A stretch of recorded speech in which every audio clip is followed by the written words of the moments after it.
ஒரு பக்கம் காளி மாதிரி கோபம், இன்னொரு பக்கம் லக்ஷ்மி மாதிரி கருணை. இந்த இரு சக்திகளையும் ஒரே உருவத்தில் தரிசிக்க முடியும் தெய்வம் வராகி அம்மன். அவள் பாதம் எட்டும் இடத்தில் பிசாசு, சாபம், தீய சக்திகள் நெருங்குவதற்கே அஞ்சி சாம்பலாகி விடும். அவளின் பன்றி முகம் வெறும் தோற்றம் அல்ல, உலகம் புரிந்து கொள்ள முடியாத மறைமுக சக்தியின் அடையாளம். அவளை முழு நம்பிக்கையோடு வழிபடுகிற பக்தர்களுக்கு அவள் அருள் வந்தால் வாழ்க்கை செழிப்பு, மனதில் அமைதி, சுற்றிலும் பாதுகாப்பு தானாக வந்து நிற்கும். வராகி என்ற பெயருக்கு ஒரு ரகசிய அர்த்தம் இருக்கு. வராகம் அப்படின்னா பன்றி, அகினா சக்தி, அதாவது பன்றி முகத்தோட பராசக்தி. இந்த பன்றி முகம் வெறும் தோற்றம் அல்ல, அது மறைமுக சக்தியின் தீய சக்திகளையும் சாபங்களையும் ஒரே நேரத்தில் கண்டுபிடித்து அழிக்கும் சக்தியின் சின்னம். அவளின் தோற்றம் மட்டும் அல்ல, அவள் நெருங்கும் இடத்தில் துன்பங்களும் நோய்களும் பிசாசு சக்திகளும் தானே விலகிவிடும். அவள் 7 மாதாக்களில் ஒருத்தி. வராகி அம்மன் சப்த மாதாக்களில் ஒருத்தி. சப்த மாதாக்கள் அப்படின்னா இந்த பிரபஞ்சத்தையே காப்பாற்றி நிற்கும் 7 தெய்வீக சக்திகள். பழைய காலங்களில் ஒரு கிராமத்துக்கு பிசாசு தொல்லை வந்தாலும், சாபம் அல்லது கெட்ட சக்திகள் தாக்கினாலும் மக்கள் உடனே வராகி அம்மனையே கூப்பிடுவாங்க. ஏன்னா அவள் வந்ததும் பிசாசு, பேய், தீய சக்திகள் ஒன்றும் அருகே வர முடியாது. அவள் வடக்கு திசையின் காவல் தெய்வம். வராகி அம்மனுக்கு ஒரு சிறப்பு பணி இருக்கு. அது வடக்கு திசையை காக்கிறது. வேதங்களில் சொல்லப்பட்டது போல வடக்கு திசை ஆன்மீக வளர்ச்சிக்கான திசைன்னு கருதப்படுகிறது. தியானம் செய்யும் பக்தர்கள் உள்ளுக்குள்ளே வராகி அம்மனோட பாதுகாப்பை உணர முடியும். அவளை நம்பிக்கையோடு நினைத்து வழிபடுற பக்தர்களை எந்த தீய சக்தியும் கடக்க முடியாது. வராகி அம்மனோட விசேஷ ஆயுதம். வராகி அம்மனோட கையில் இருக்கும் முக்கியமான ஆயுதம் பாசம்.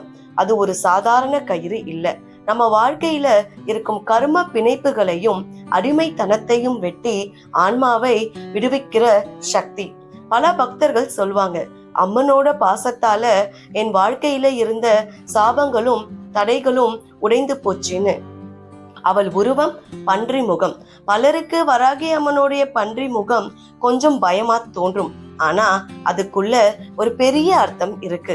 பன்றி எப்போதும் மண்ணுக்குள் தோன்றி அங்கிருந்து தனது உணவை கண்டுபிடிக்கும். அதே மாதிரி வராகி அம்மனும் நம்ம வாழ்க்கையில் மறைந்து இருக்கும் தீய சக்திகளையும் கர்ம பிணைப்புகளையும் வெளிச்சத்துக்கு எடுத்து அழித்து விடுகிறாள்.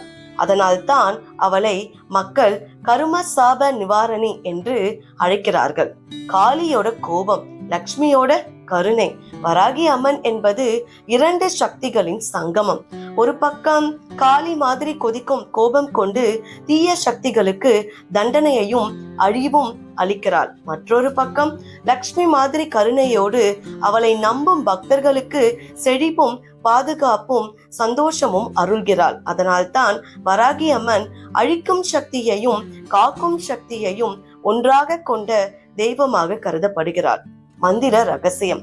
வராகி அம்மனுக்கே உரிய ஒரு சிறப்பு மந்திரம் உள்ளது. அது ஓம் ஷாமலாய வித்மகே அலஹஸ்தாய தீமகி தன்னோ வாராகி பிரச்சோதயா. இந்த மந்திரத்தை நம்பிக்கையோடு ஜபம் செய்தால் பிசாசு தொல்லை, நோய், சாபம் போன்ற எல்லா தீய சக்திகளும் நீங்கிவிடும். அதோடு மனமும் இல்லமும் தெய்வீக சக்தியால் நிரம்பி அமைதியோடு இருக்கும். வராகி அம்மன் மர்ம சக்தி மற்றும் வழிபாட்டு ரகசியங்கள். வராகி அம்மன் என்பது மர்ம சக்தியால் நிறைந்த தெய்வமாக கருதப்படுகிறாள். அவளின் அருள் பெறுவதற்கு கதை கேட்பதை காட்டிலும் முக்கியமானது நம்முடைய நம்பிக்கையை. அவளை பிரியமாக வழிபட சில வழிகள் உள்ளன. அவை சிவப்பு மலர் பூஜை. அவளின் சக்தியின் ஒளி மனதிற்குள் சென்று செழிப்பை தரும்.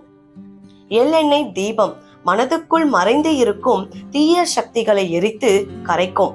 வெள்ளை அரிசி நெய்வேதியம் சுத்தத்தையும் அமைதியையும் தரும். மந்திர ஜபம் மனதை தூய்மையாக்கி தெய்வீக சக்தியால் நிரப்பும். மற்றும் இரவு வழிபாடு யோக சக்தி அதிகரிக்கும் நேரம் என்பதால் சிறப்பு பலன்களை தரும். இந்த வழிபாட்டை உண்மையான நம்பிக்கையுடன் செய்தால் மனதில் அமைதி கிடைக்கும், இல்லத்தில் செழிப்பு வரும், வாழ்க்கையில் ஒளியும் சக்தியும் நிரம்பும். வராகி அம்மன் எப்போதும் உங்களை காத்து நிற்பவள். வராகி அம்மன் என்ற பெயரை கேட்ட உடனே அதை ஒரு சாதாரண பதிவு மாதிரி மட்டும் நினைக்காதீர்கள். பிசாசு, சூனியம், சாபம் அவளின் முன்னால் நெருங்கவே முடியாது. அவையெல்லாம் சாம்பலாகி கரைந்து போகும். அவளை முழு நம்பிக்கையுடன் அழைக்கும் பக்தர்களின் வாழ்க்கை செழிப்பும் பாதுகாப்பும் தெய்வீக சக்தியாலும் நிரம்பிவிடும். அம்மன் இருக்கும் இடத்தில் பயம் கூட பாதுகாப்பாக மாறும். இந்த வராகி அம்மன் தெய்வீக பதிவு உங்களுக்கு பிடித்திருந்தால் உங்கள் கருத்துக்களை கமெண்டில் எழுதுங்கள். மேலும் இதுபோல் பல வராகி அம்மன் அருள் கதைகள் அறிய நம் சேனலை சப்ஸ்கிரைப் செய்ய மறக்காதீர்கள்.